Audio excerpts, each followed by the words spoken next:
দেখুন, আমার এই চ্যানেলে সর্ষে দিয়ে ইলিশ ভাপার রেসিপি আগেই ছাড়া আছে, কিন্তু অনেকেরই সর্ষে বাটা হজমে প্রবলেম আছে।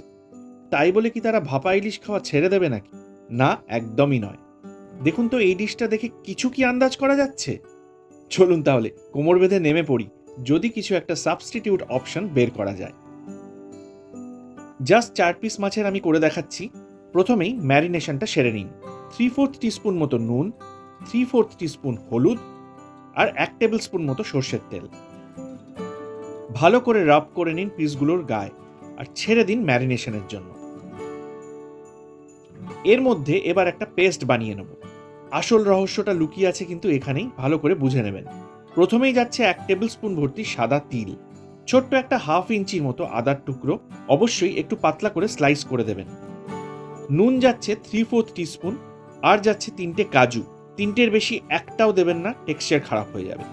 কাঁচা লঙ্কা যাবে 6টা থেকে 8টা, একটু চোখা ঝাল না হলে ভাপা কিন্তু জমে না। এরপর যাচ্ছে 2 টেবিল স্পুন ভর্তি ফ্রেশ ক্রিম। ব্যাস, এবার অল্প জল দিয়ে একদম স্মুথ লাম্প ফ্রি একটা পেস্ট বানিয়ে ফেলুন। একটু ধৈর্য ধরে করবেন, আর চেক করে নেবেন আদার টুকরো ফুকরো যেন না থেকে যায়। ভাপা খাওয়ার সময় আদার টুকরো মুখে পড়লে কিন্তু কেলোর কীর্তি হবে। এরপর আরও কয়েকটা জিনিস যাবে। দেখুন, ফ্যাটানো টক দই যাচ্ছে 2 টেবিল স্পুন। মাথায় রাখবেন, এটা কিন্তু কোনোভাবেই পেস্টটা বানানোর আগে দেবেন না।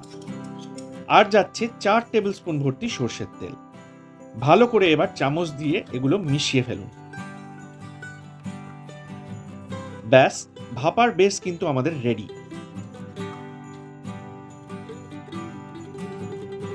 একটা বেশ টাইট ঢাকনাওয়ালা টিফিন বক্সে পুরোটা ঢেলে নিন।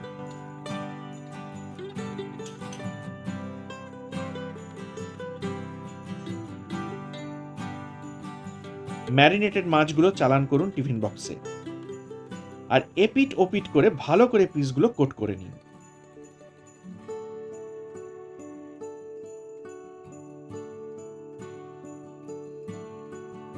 পিসগুলোর ওপরে একটা একটা করে চেরা কাঁচা লঙ্কা আর পাকা লঙ্কা দিন। পাকা লঙ্কা না থাকলে কাঁচা লঙ্কাই দিতে পারেন, কোনো অসুবিধা নেই। আর একদম শেষে যাবে আরও 2 টেবিল স্পুন মতো কাঁচা সর্ষের তেল। ব্যাস, আমাদের কাজ কিন্তু মোটামুটি এখানে শেষ। 10 মিনিট ছেড়ে দিন ম্যারিনেশনের জন্য, আর এর মধ্যে জলটা ফুটতে বসিয়ে দিন। জল ফুটতে শুরু করলে টিফিন বক্সটা দিয়ে চাপা দিয়ে দিন। খেয়াল রাখবেন, যে স্ট্যান্ডটার ওপর টিফিন বক্স বসাবেন, জলটা এমন পরিমাণ দিতে হবে যাতে টিফিন বক্সের নিচে অল্প একটু অংশ যেন জলে ডুবে থাকে। মিডিয়াম ফ্লেমে এই মিনিট 20 জন্য কিন্তু এবার ছেড়ে দিতে হবে। 20 মিনিট বাদে টিফিন বক্সটা তুলে একটু ঠান্ডা হতে দিন। এরপর ঢাকনাটা খুলুন। দেখুন কি অসাধারণ টেক্সচার, আর একদম সিল্কি স্মুথ কনসিস্টেন্সি। কে বলবে বলুন তো এটা কিসের ভাপা? সর্ষেরও ভয় নেই। একবার অন্তত ট্রাই করুন এক্স্যাক্ট প্রসেসটা ফলো করে। তারপর কমেন্ট সেকশনে নয় লিখে জানাবেন কেমন হলো। যাই হোক, রেসিপিটা ভালো লাগলে অবশ্যই কিন্তু সেটাও লিখে জানাবেন। আর রান্নায় ইন্টারেস্ট আছে এরকম অন্তত একজনের সাথে শেয়ার করার অনুরোধ রইল। চলুন, আজ তাহলে এই পর্যন্তই। নেক্সট আবার আসছি নতুন আর একটা দারুণ কোনো রেসিপির সাথে।